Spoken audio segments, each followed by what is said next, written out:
Alright, we gotta talk. So, I was at a party the other day with my girlfriend, a few of my friends from childhood. So, there's people drinking, having a good time. And one of my friends, a guy who hangs out with my friend group, I don't like him at all. Very snaky, very manipulative, not a real man, you could say. Now, most of my childhood friends don't have girlfriends because they don't know how to talk to women. But this one guy that I don't like knows how to talk to women, only the unattractive ones, but that's besides the point. And he has a girlfriend, and they're all drinking at this party, and we noticed that he's just off in the distance with a girl that's not his girlfriend because she wasn't there that day. Anyway, the evening goes on, and we end up realizing that he cheats on his girlfriend. This is just the prime example of how most people lack any sort of value in their life, any sort of purpose, any sort of drive, any sort of masculinity. And so you're willing to do what's immediately pleasurable because you can do it, right? And so in the modern culture, we think as men, if we have the capacity to hook up with a bunch of women, that's what we should do. No. It's great that you have the capacity to do so because it shows that women find you attractive. But you don't take up all your options, because what that shows is that you're just monkey branching to other people because you can't cling to one person. You can't cling to someone of value. You can't find someone of value because you yourself are not somebody of value. You're constantly distracting yourself from your reality. You go to parties not to meet people and just genuinely have a decent time, but you're going to do things that you know you shouldn't be doing, but you do them anyway because you can. So anyway, God help me. I hope that the next time my childhood friend group hangs out together that they don't invite me. Next time I see him, he will be confronted about his behavior by me. And, I'm not really expecting anything, right? Because people like this, we know what we're doing. We're all ignorant to a certain degree of certain areas of life, but we're not ignorant to our actions. We know what we're doing. We just are constantly trying to avoid reality and ourselves and what's real, and so we have to cope by doing these things that are instantly pleasurable. But the point of this is that most men are very weak, and we have no control over our sexual urges. We have no control over what we're doing with our lives, and everything is an escape vessel. Everything is, I gotta do that, I gotta do that. You're a slave to everything in your reality, and even more importantly, you're a slave to yourself. Because you were all conditioned when we were younger. We were brought up in a school system that tells us what to do. You have to raise your hand. You have to get somebody else's approval to do something. And so you're always being, misguided by most of the things that you've been conditioned by. And most of us as men in the modern world have been conditioned to be weak. We've been conditioned to do everything for women and to do nothing for ourselves. We've been conditioned to hook up with as many people as possible, not remain loyal to our partner that we say we've committed to. And your lack of commitment to somebody else in your relationship shows the even deeper reality that you have no commitment to yourself and any other pillar of your life. So anyway, if you've ever been someone that's been cheated on, or your partner has given you signs that they might want to do so, let them do it. Because the worst thing that you can do is try and stop somebody from doing what they want to do deep down in hopes that they'll change for you and be your perfect little person, which will never happen. We've all heard that we can't change people, and we tell ourselves that we believe that yeah, we can't change someone, so I'm not going to try and do that. Yet your actions constantly prove otherwise. And I was a victim of this too. In one of my past relationships, I was like, yeah, I know I can't change women if she's the way she is, if she's not for me, gotta let her go find someone else. I didn't let go of her. I clung on, and it's like, I can't lose her. We just need to find a way to make it work. I need to fix her.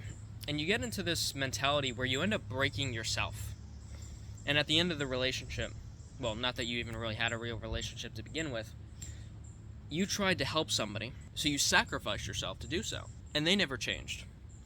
So what you did is you just wasted time, effort, energy, your soul. And that being said, if you've been through these experiences before, the only thing to do is to reflect upon how you can do things differently in the future and how these things most definitely were not beneficial for your life. And we also have to understand that whether you want to take a high spiritual perspective looking at everything and looking at karma and how nobody actually gets away with anything, whether you want to believe that or not, it happens.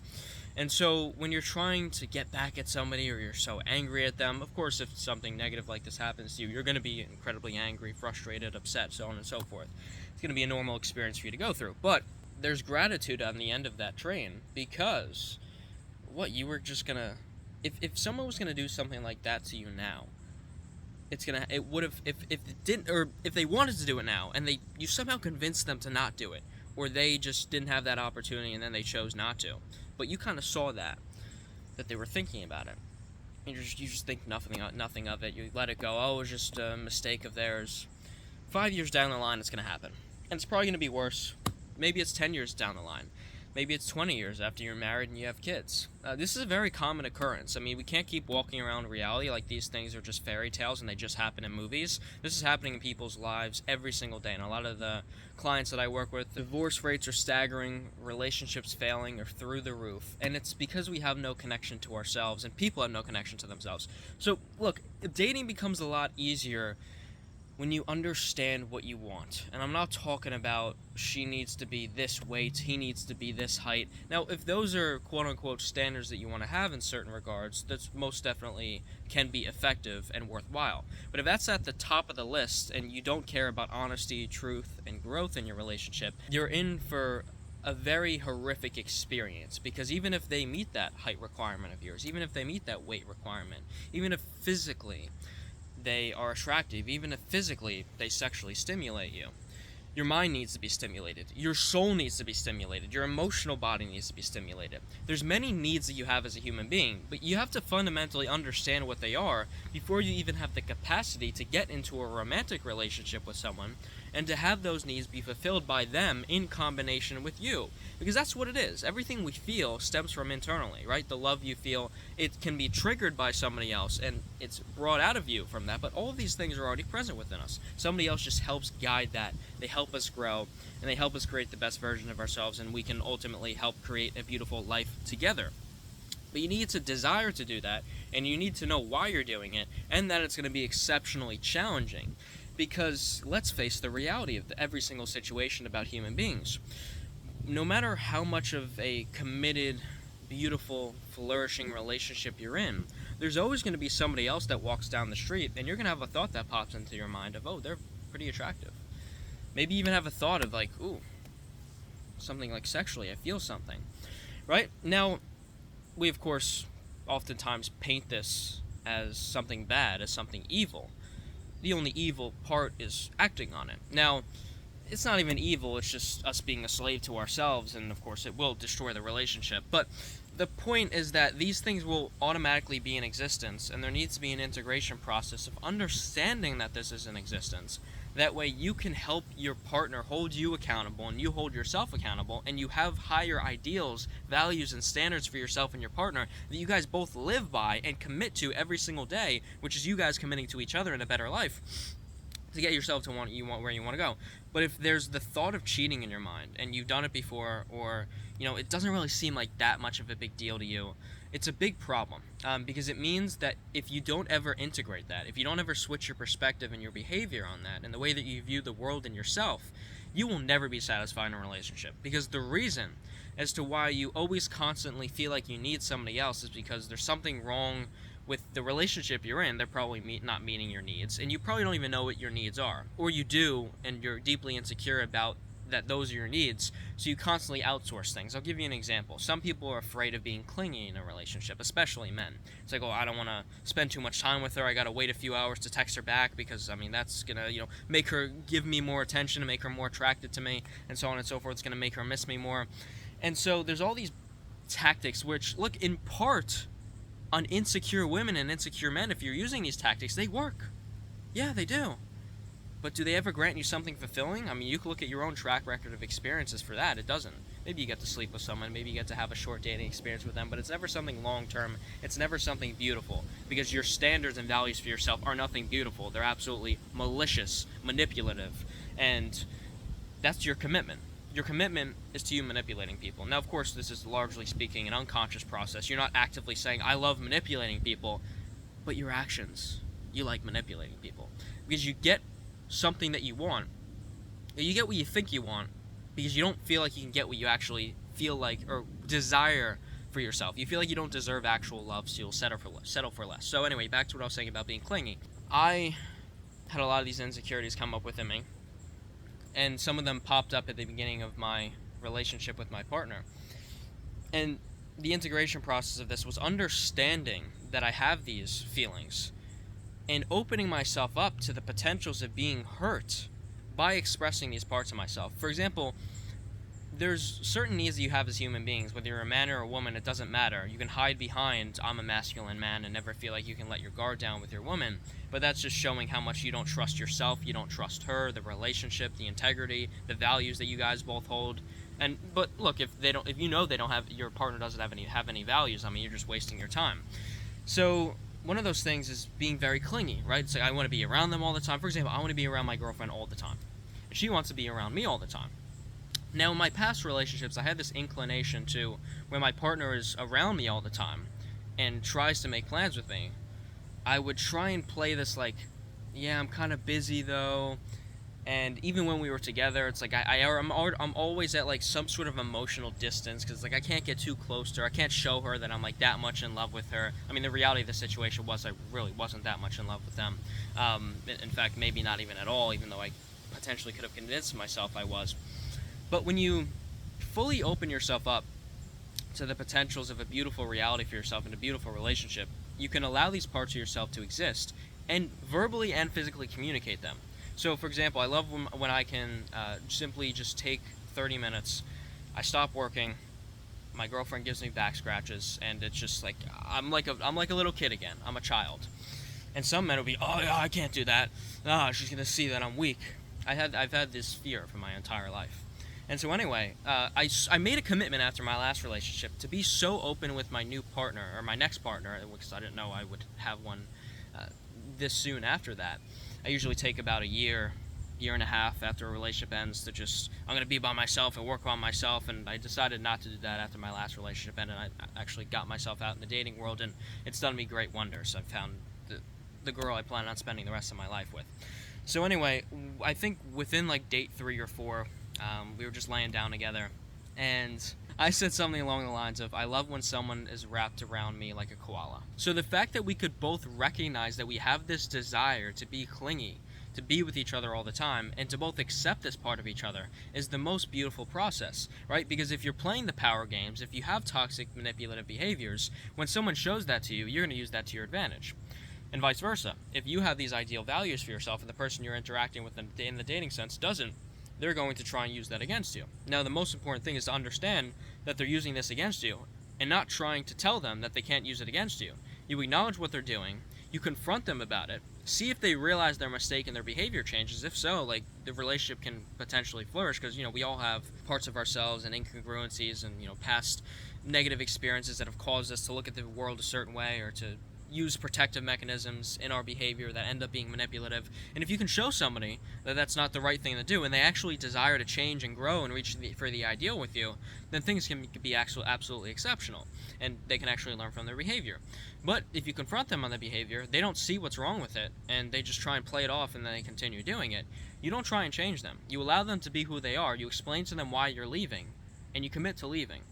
Because what you're doing is committing to yourself there. And a lot of us want to do the self-sacrifice thing, right? Which is what I did. Oh, I gotta save her. I gotta save him. Like, I gotta make it work. I gotta show them because I care about them. You're just showing yourself how much you don't care about yourself because how much you're willing to be walked all over and disrespected to get an outcome that is never going to happen. So there's people that want to grow in life and there's people that don't.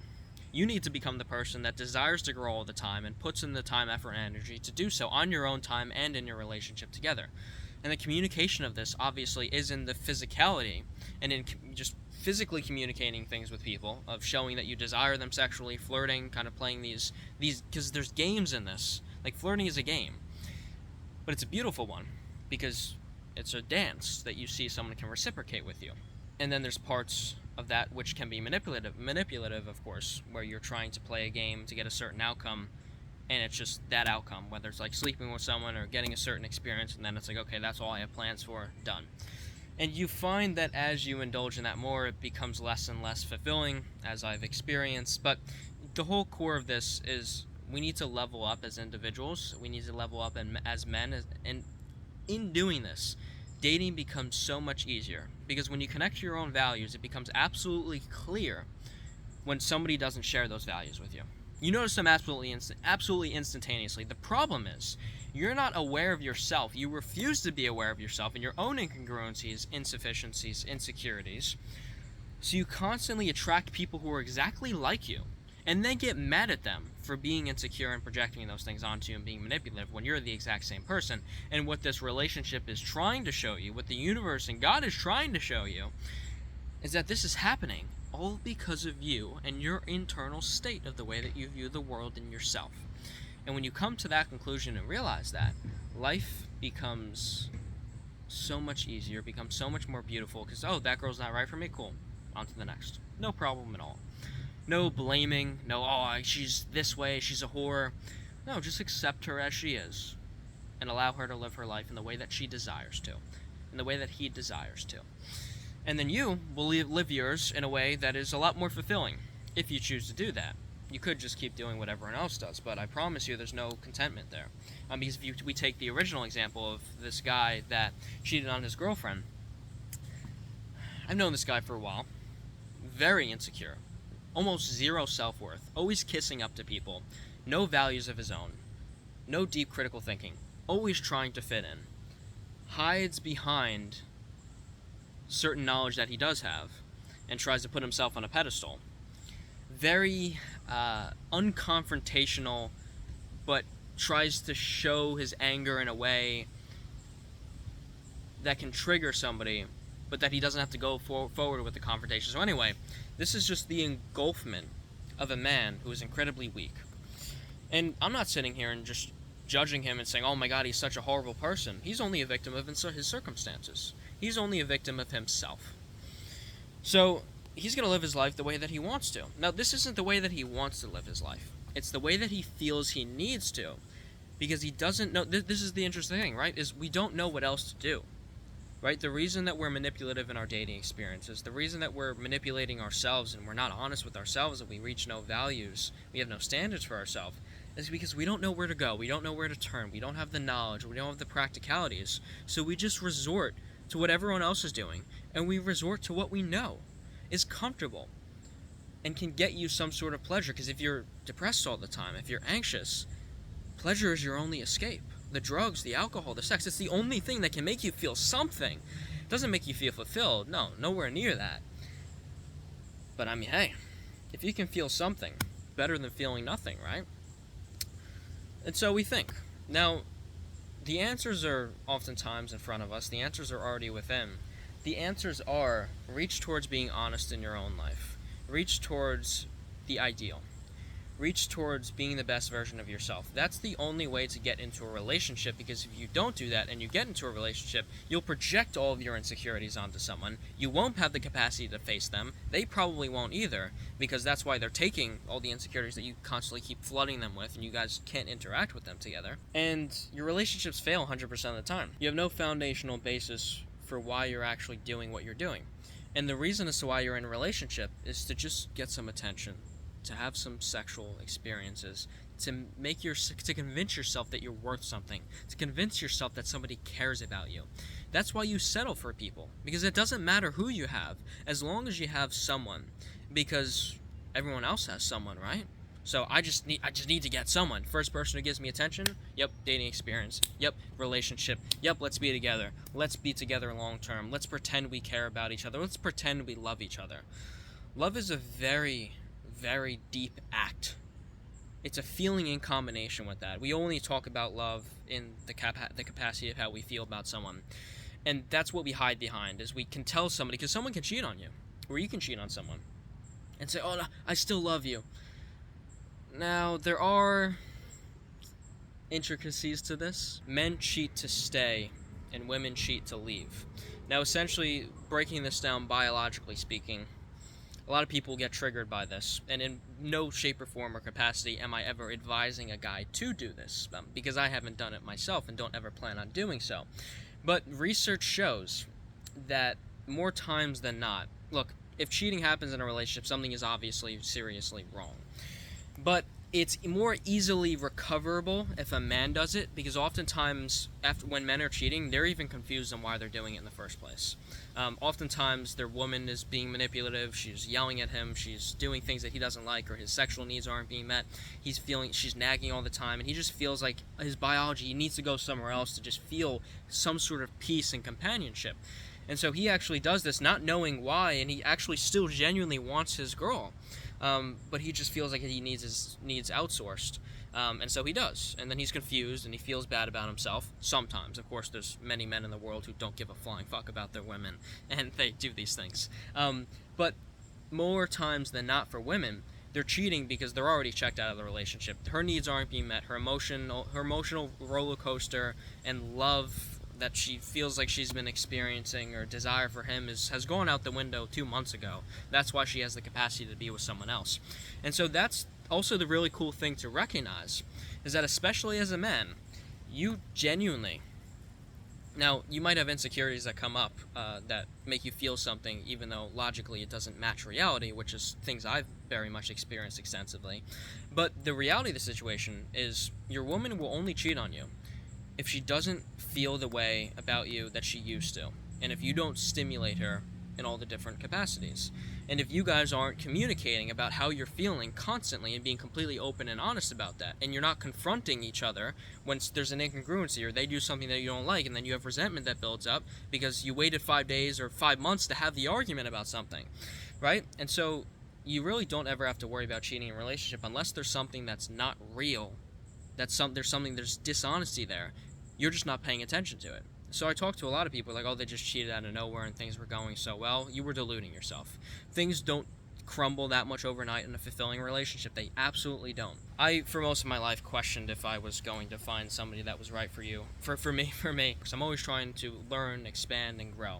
And sometimes my mind goes to places that are very dark in order to do so, in order to be aware of certain things. A lot of our minds are programmed to stay at the surface level and not look at the things that are deeper because they're uncomfortable truths to realize sometimes. But anyway, I have all these experiences and feelings come up. But I was so unsure. I'd have a conversation like once a year with my best friend. It would just come up randomly.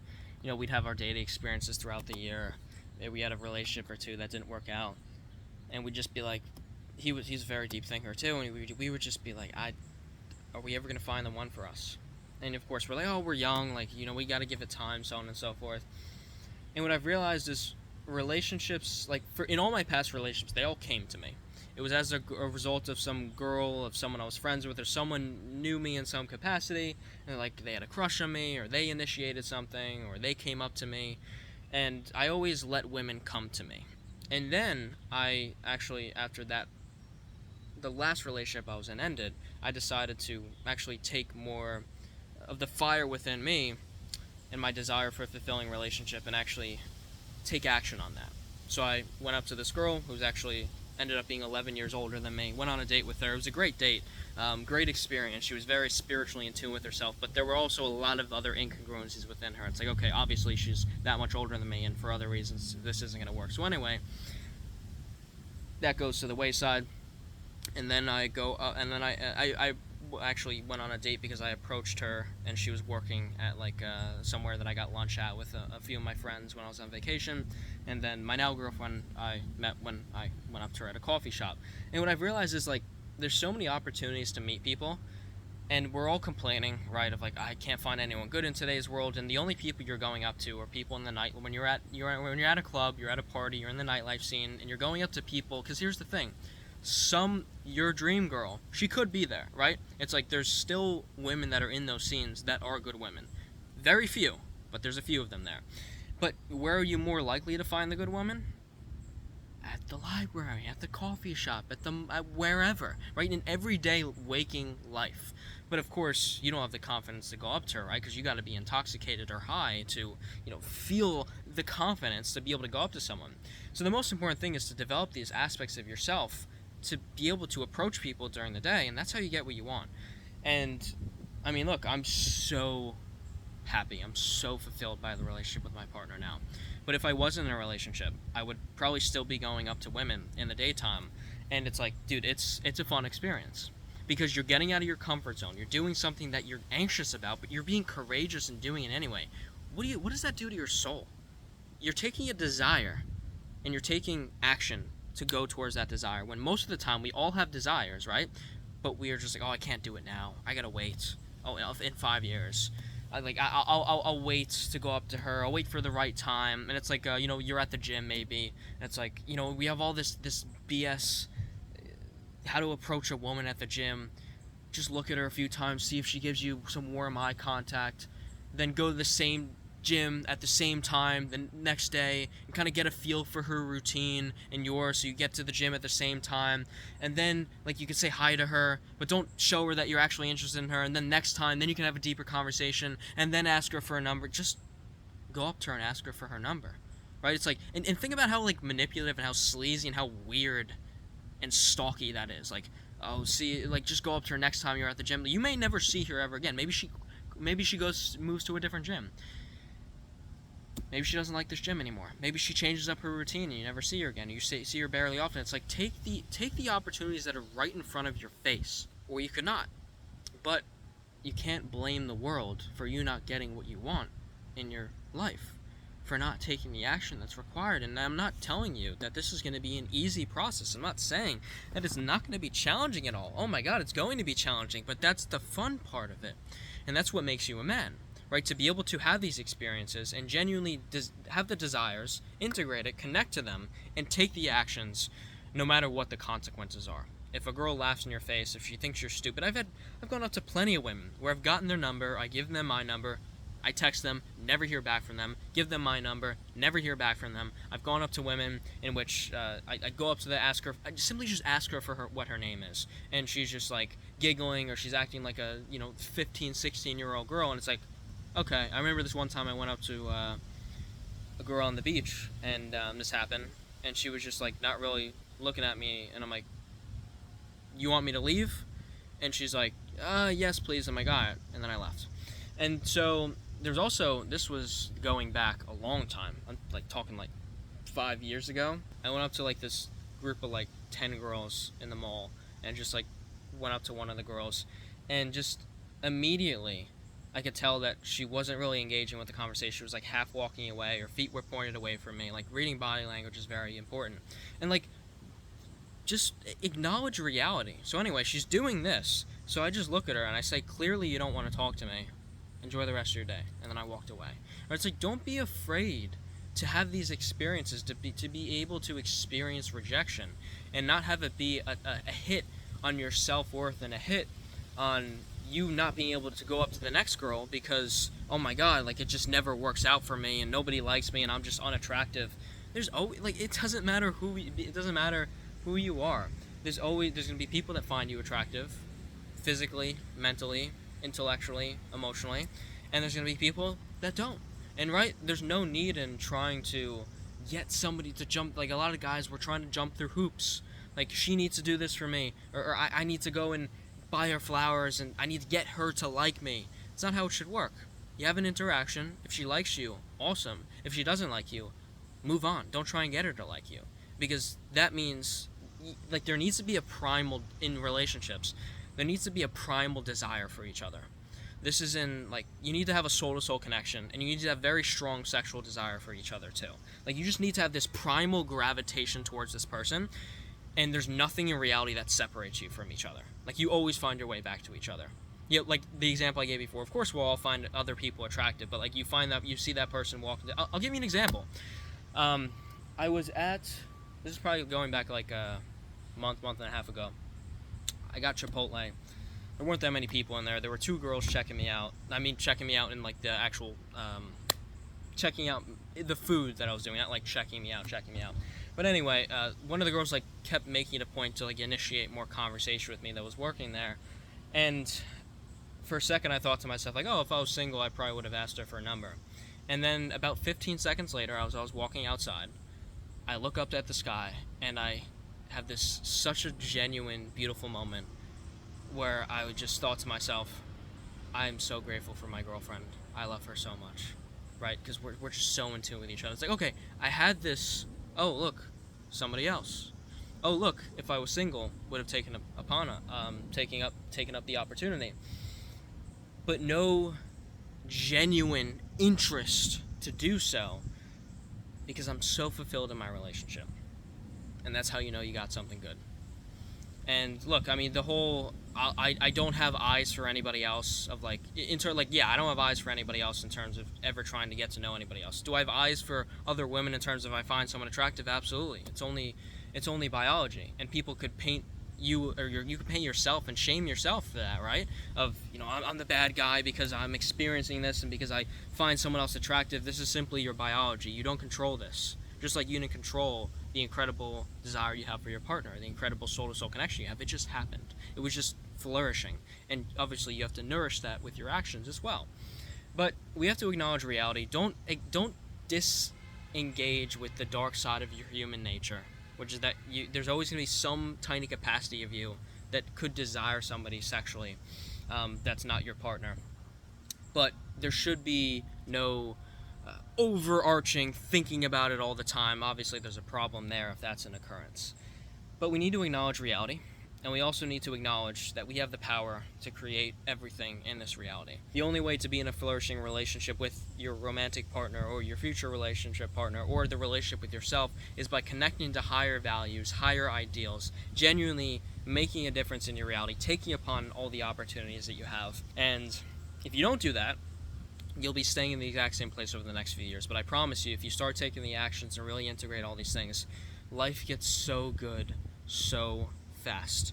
And a lot of the insecurities, a lot of the things that you were dealing with on such a daily basis before, they fly out the window. If you like focusing on self-development in your life, looking to level up to the next level, I run a community of men where we have over 50 guys in here. We hop on a few group calls each week, hold each other accountable, set goals together, integrate all this material. I'll leave the link to it in the description if you want to check it out, and I'll see you guys